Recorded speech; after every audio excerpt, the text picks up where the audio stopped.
Assalamualaikum warahmatullahi wabarakatuh. Halo semuanya, perkenalkan nama saya Novita dan ada teman saya Ripka Yulistiani. Kami dari program studi pendidikan kimia Fakultas Keguruan dan Ilmu Pendidikan Universitas Muhammadiyah Pontianak.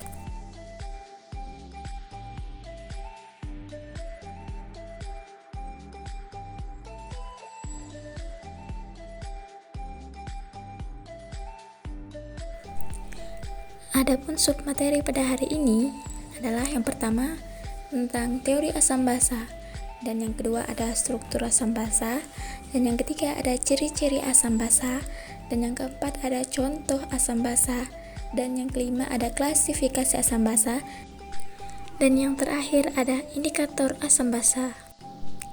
Baiklah, untuk pembahasan yang pertama yaitu tentang teori asam basa. Teori asam basa menurut para ahli yang pertama, teori Arrhenius menyatakan bahwa asam adalah zat yang apabila dilarutkan dalam air akan menghasilkan ion H+ dalam larutan. Dan basa adalah zat yang apabila dilarutkan dalam air akan menghasilkan ion OH- dalam larutan. Yang kedua ada teori Bronsted atau Lowry menyatakan bahwa bisa dijelaskan asam adalah zat yang punya kecenderungan untuk menyumbangkan ion H+ pada zat lain atau lebih dikenal dengan donor proton. Basa adalah zat yang punya kecenderungan untuk menerima ion plus dari zat lain atau dikenal dengan aseptor proton. Dan yang terakhir, teori Lewis menyatakan bahwa asam adalah zat yang punya kecenderungan menerima pasangan elektron basa, sedangkan basa adalah zat yang memberikan pasangan elektron. Selanjutnya, tentang struktur asam basa. Struktur asam basa menurut para ahli, yang pertama menurut Arrhenius, dan yang kedua menurut Lowry, dan yang ketiga menurut Lewis. Teman-teman bisa lihat sendiri di gambar, ini adalah struktur-struktur dari 3 para ahli kimia. Dan selanjutnya kita akan membahas tentang ciri-ciri asam basa. Yang pertama ada ciri-ciri asam. Nah, ciri-ciri asam yang pertama itu memiliki rasa masam atau rasa asam. Dan yang kedua, derajat keasaman atau pH kurang dari 7. Dan yang ketiga, dapat memerahkan kertas lakmus biru. Dan yang keempat, tidak merubah kertas lakmus merah. Dan yang kelima, sifatnya korosif yang membuat karatan ketika terkena besi atau logam. Dan yang terakhir, mengandung elektrolit sehingga dapat menghantarkan listrik. Selanjutnya, ciri-ciri basa. Yang pertama, memiliki rasa pahit. Yang kedua, basa murni, bentuknya seperti kristal padat. Dan yang ketiga, pH basa lebih besar dari 7. Yang keempat, jika dipegang jari terasa licin. Dan yang kelima, bersifat kaustik yang merusak jari kulit apabila kadarnya tinggi. Dan yang keenam, digunakan untuk mengemulsi minyak. Dan yang terakhir, terdapat elektrolit sehingga dapat menghantarkan listrik.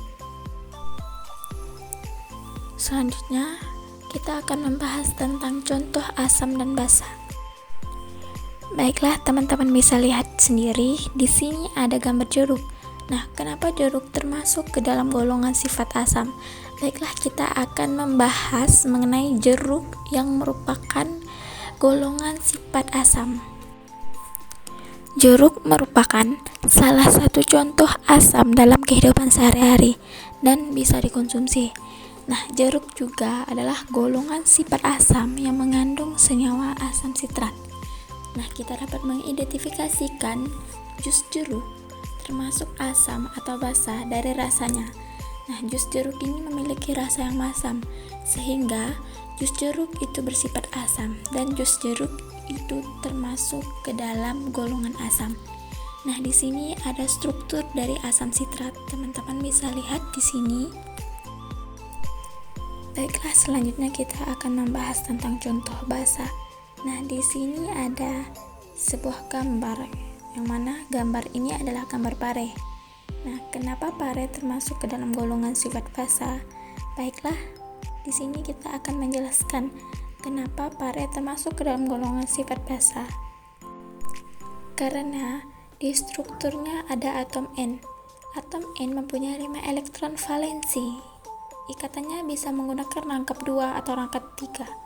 Jadi, masih ada sisa 2 elektron bebas atau satu pasangan elektron bebas.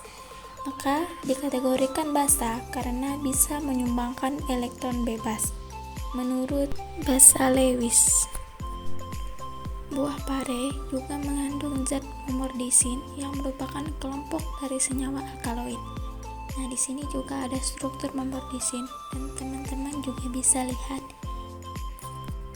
Selanjutnya, klasifikasi asam dan basa.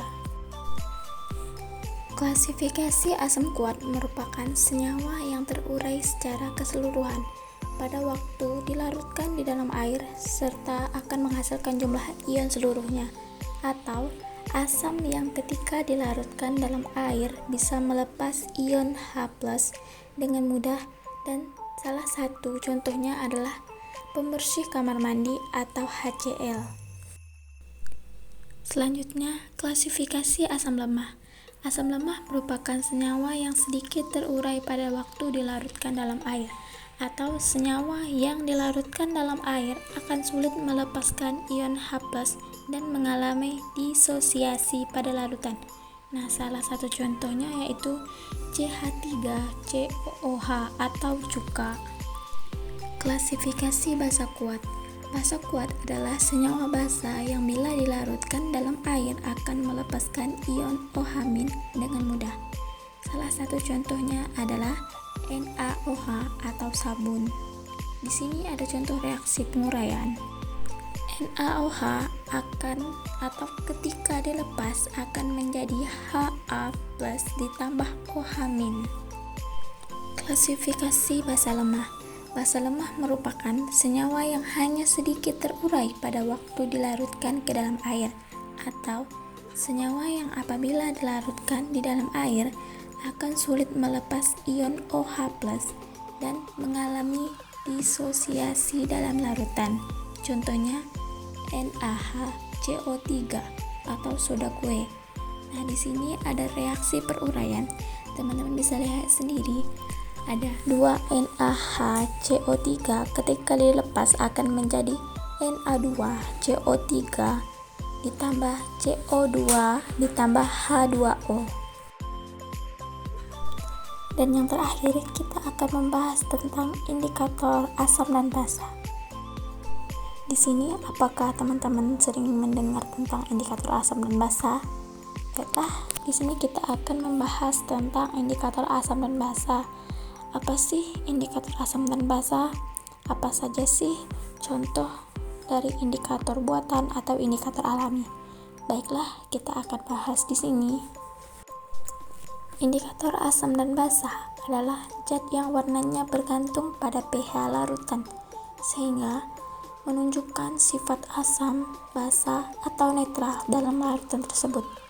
Terdapat beberapa indikator yang perlu kamu ketahui, yaitu indikator buatan dan indikator alami. Indikator buatan.